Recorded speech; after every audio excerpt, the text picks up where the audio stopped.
আসসালামু আলাইকুম। বিবিসি আন্তর্জাতিক লাইভে আপনাকে স্বাগত। শুরুতেই সংবাদ শিরোনাম, পর বিস্তারিত। পুরোদমে ইসরায়েল, ফিলিস্তিন, ইরান, হিজবুল্লাহ যুদ্ধ চলছে। জানিয়ে দিব আমাদের হাতে থাকা সর্বশেষ গুরুত্বপূর্ণ আপডেট আন্তর্জাতিক সংবাদ। প্রথমবারের মতো ইসরায়েলি প্রধান বিমানঘাঁটিতে হামলা হিজবুল্লাহর। জানিয়ে দিব হামলায় ১০০ ইসরায়েলি সেনা নিহত, আহত অন্তত ১,০০০ দাবি হিজবুল্লাহর। আর জানিয়ে দিব ইসরায়েলি বর্বরতার বিরুদ্ধে যে কঠোর পদক্ষেপ নিয়েছে তুরস্ক। এবং আরো জানিয়ে দেব হিজবুল্লাহর ক্ষেপণাস্ত্র হাইপার অর্থনীতিকে পঙ্গু করে দিয়েছে বলছে মেয়র। এদিকে ফিলিস্তিনিদের গণহত্যা ইসরায়েলের একটি পরিকল্পিত প্রকল্প বলছে জাতিসংঘ। সর্বশেষ জানিয়ে দেব গাজায় মানবতা পদদলিত গণহত্যা সত্ত্বেও ইসরায়েলকে প্রাণঘাতী অস্ত্র দেবে আমেরিকা। শুনছিলেন সংবাদ শিরোনাম, এরপর বিস্তারিত। তার আগে অনুরোধ থাকবে, ভিডিওটি যদি ভালো লেগে থাকে ভিডিওটিতে একটি লাইক এবং কমেন্ট করে জানিয়ে দিন ভিডিও সম্পর্কে আপনার মূল্যবান মতামত, এবং আরো কমেন্ট করে জানিয়ে দিন ভিডিওটি আপনি কোথা থেকে দেখছেন এবং শুনছেন।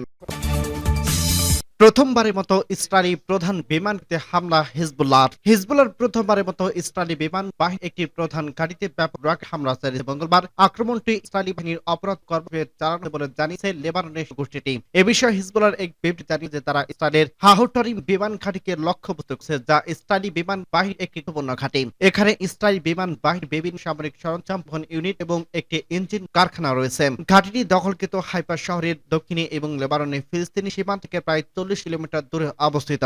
হিজবুল্লাহ জানায় এই হামলাটি তাদের খাইবার অপারেশন সিরিজের একটি অংশ। অপারেশন ইসরায়েলি গোয়েন্দা ঘাঁটি অনাগত স্থানগুলোতে আক্রমণের পরিচিত হচ্ছে। এছাড়া হিজবুল্লাহ ইসরায়েলের হুনিন ব্যারাকের রামি ব্রিগেডের কমান্ডার একটি ড্রোন হামলা চালায়, সেখানে সঠিকভাবে লক্ষ্যতে আঘাত হানা হয় বলে করা হয়েছে। হিজবুল্লাহ আরো জানায় যে তারা শেখ দান্নুন গ্রামের উত্তরে অবস্থিত ইসরায়েলি বাহিনীর ১৪৬তম ডিভিশনের একটি লজিস্টিক ঘাঁটিতে আক্রমণ চালিয়েছে এবং আক্কা শহরের উত্তরে স্ট্রাগাট ঘাঁটিতে একটি ক্ষেপণাস্ত্র হামলা পরিচালনা করছে। এই অভিযানগুলোর অংশ হিসেবে তেল আবিবের দক্ষিণে অবস্থিত তেলনফ বিমান ঘাঁটিতেও আক্রমণ চালিয়েছে হিজবুল্লাহ। আর এসব হামলায় দখলদার ইসরায়েলি ব্যাপক হয়েছে, সূত্র মেহের নিউজ এজেন্সি।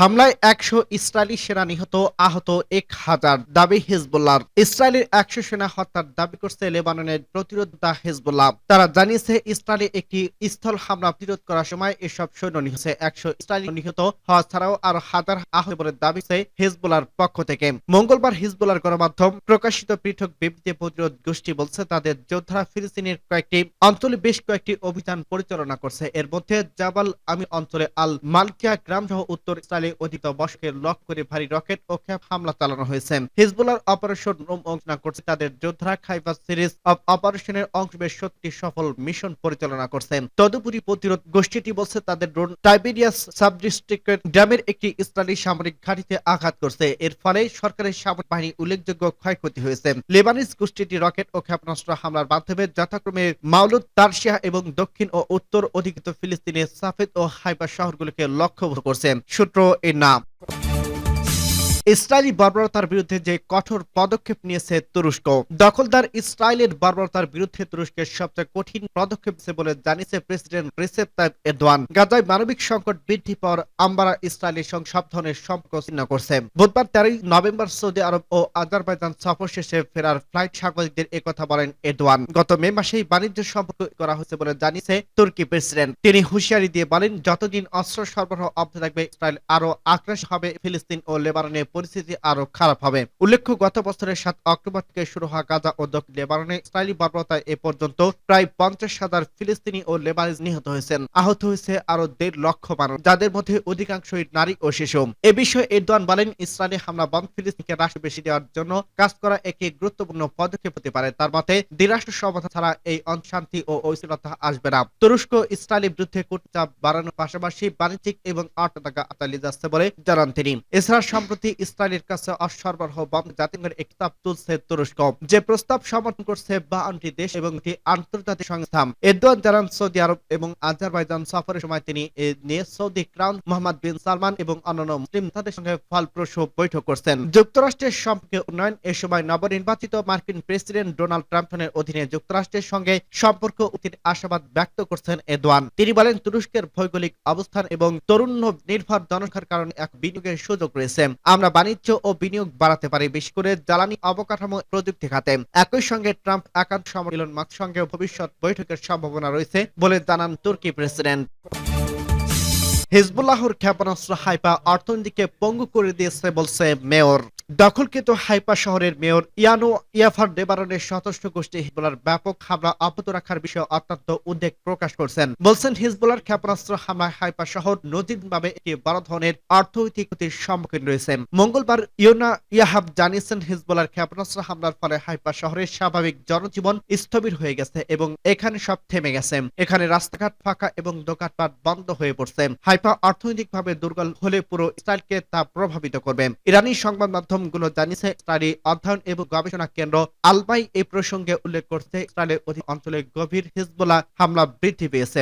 এক্ষেত্রে হিজবুল্লাহ ড্রোনগুলোই তাদের ট্রাম্প কার্ড। আলমাই গবেষণা কেন্দ্র জোর দিয়ে বলছে যে গত মাসে হিজবুল্লাহর কার্যক্রমের গতি 4 গুণ বেড়েছে এবং একই সময় তাদের আক্রমণ ইসরায়েলে আরো গভীর অঞ্চলে ছড়িয়ে পড়ছে। এদিকে হিজবুল্লাহ ক্রমাগত মিসাইল হামলার কারণে অধিকৃত অঞ্চলের উত্তর বিশৃঙ্খলা পরিস্থিতি নিয়ে উদ্বেগ প্রকাশ করছে ইসরায়েলি মিডিয়াগুলো বলছে, অধিকৃত অঞ্চলের বসবাসকারী ইহুদিরা বিগত মাসগুলো থেকে বাস্ট হয়েছেন, তাদের ফিরে আসার কোনো ইচ্ছে নেই। ইসরায়েল সরকারের রিজার্ভ সেনাবাহিনীর কর্নেল গাই আরমস্তি ঘোষণা করছিলেন যে দখলকৃত অঞ্চলগুলোকে একটি যুদ্ধক্ষেত্রে রূপিত করা এবং ইহুদি বসতগুলোকে বারবার সতর্কীকরণ সাইরেন বাজানোর এখন ইসরায়েলিদের জীবনে একটি স্বাভাবিক প্রক্রিয়া হয়ে উঠছে, যা অত্যন্ত বিপজ্জনক পরিস্থিতি সৃষ্টি করছে। সূত্র ইনা। ফিলিস্তিনিদের গণহত্যা ইসরায়েলে একটি পরিকল্পিত প্রকল্প বলছে জাতিসংঘ।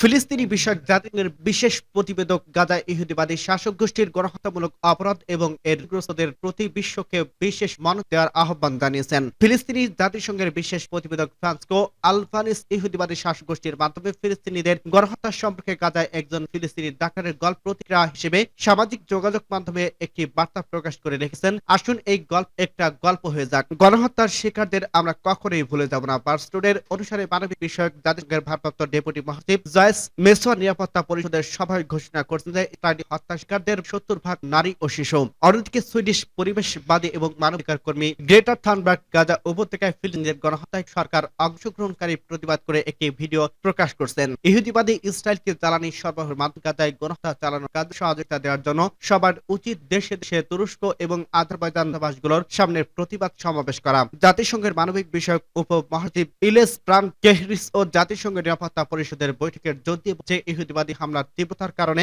গাজায় এখনো কোনো নিরাপদ স্থান নেই। এই অঞ্চলের অবস্থা সংকটজনক এবং এখানে দুর্ভিক্ষের ঝুঁকি বিরাজ করছে। এদিকে জাতিসংঘের ফিলিস্তিনি বিরোধ রিয়াদ নিরাপত্তা পরিষদকে গাজায় দুর্ভিক্ষ সংশয় ব্যবস্থা নিতে বলছেন। মনসুর জাতিসংঘের নিরাপত্তা পরিষদের সদস্যদের উদ্দেশ্যে বলেন, আসুন চিন্তা করা যাক, ইসরায়েলের জাতিগত নির্মূল ও ঔপনিবেশিক লক্ষ্যে এগিয়ে নেওয়ার জন্য একটি যুদ্ধ পথ হিসেবে দুর্ভিক্ষ প্রয়োগ করছে। United national relief and works agency for ফিলিস্তিনি উদ্দিষ্ট এর প্রধান কর্মকর্তা লুইস ওয়াটারিজের মতে, গাজা উপত্যকা প্রবেশের জন্য সাহায্যের পরিমাণ গত কয়েক মাসের সর্বনিম্ন পর্যায়ে রয়েছে। ইউএনআরডব্লিউ এর কর্মকর্তা এর প্রসঙ্গে বলেন, প্রাণ হারাচ্ছে, প্রতিদিন মানুষ মারা যাচ্ছে, এখানকার মানুষের সবকিছু দরকার। সূত্র পার্টস টুডে।